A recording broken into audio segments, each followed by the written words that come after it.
Spire in that game. Let's talk cricket in the country. It has been a nightmarish affair for the cricket for some time because the stakeholders are saying that they need to sort out their office and sort out the issues that have been bedeviling the federation. We talk about cricket and some of the issues that they have been having. They are just saying that they need to change the constitution and also they need to refocus and make sure that the cricket is back to those heydays that Kenyans used to dance against the bigwigs in matters to do with cricket. Listen in.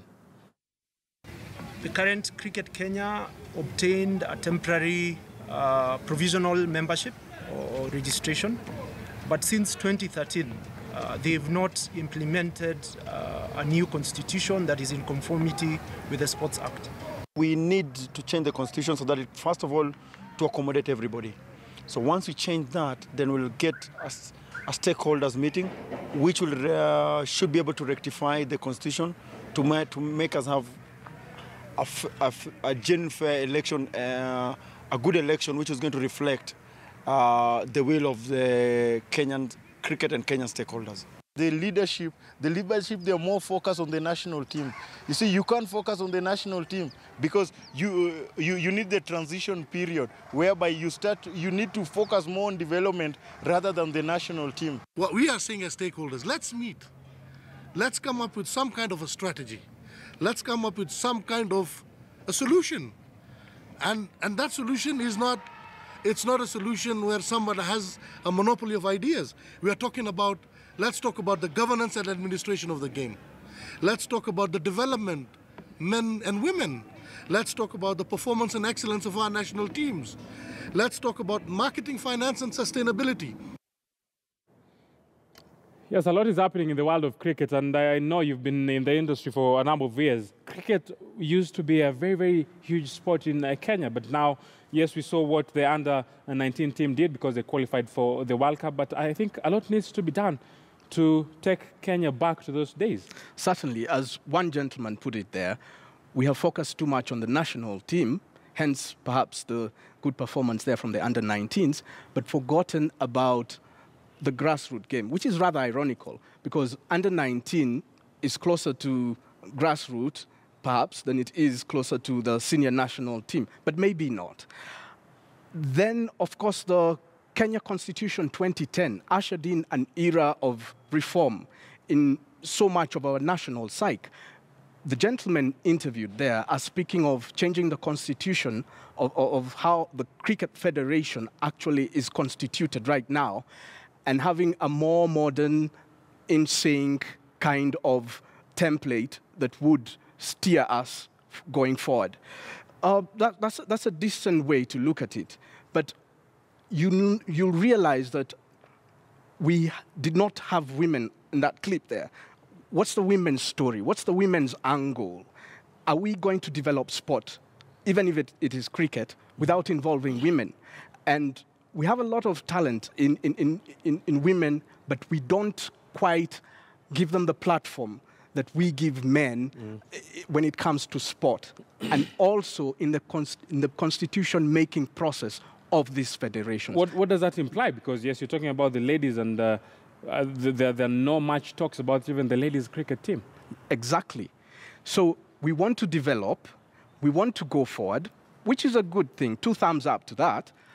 But then we want to leave others behind, seemingly. And I think that's like a step forward and 2 steps back. It's retrogressive. It's not progressive, per se. So we need to have that voice coming from the women as well. In as much as we are having the voice of the men who look rather experienced there, let's also have the women talking. Let's also have a say from Jackie Yan Mohammed, who's just left the hellmanship of cricket, Kenya. And she's actually a lady. What was her experience like as a lady running a modern federation in Kenya today, or a federation that wants to achieve modern status? But she's going out leaving the federation. A lot of people will talk about what she was able to achieve while at the helm of that federation. What's your take? Was it a job well done? I'd say it's 50-50, because there were failures in as much as there were successes. And perhaps the failures outweigh the successes, or the successes outweigh the failures. time could also tell in that, because maybe they were planning long-term under her stewardship. But there is success in the fact that we had a lady this time running affairs. But what was her experience like running men, an organization that is more masculine than it is masculine-ish, feminine-ish, on an equal basis, or an almost equal basis? Let's hear her side of the story. And I don't want to sit here and sort of speak on her behalf. Her experience should be able to guide us going forward. What is the woman's experience? Yeah, and that's a story that I'll be following personally, because we'll want to hear what she will have to say in regards to how the Cricket Federation was, and also her take in what needs to be done. Actually, in our social media question, we had asked you, are Arsenal justified to sack Arsene Wenger after the Manchester City double trouble? When we talk about the double trouble, remember what happened in the Carabao final. At the same time, we remember what also transpired in the 3-0 defeat in the English Premier League Thursday night action. So, Twitter question, we are asking, are Arsenal justified to sack Arsene Wenger after the Manchester City double trouble? And I can, let me just read two before we take a short break. Bosso Victor is saying he doesn't need any justification, it just should be the breaking news right now. I'm also seeing here, Ija Chola is saying, from hero to villain, the game changed and left Wenger behind. Whoever said learning is a continuous process, what a was spot on.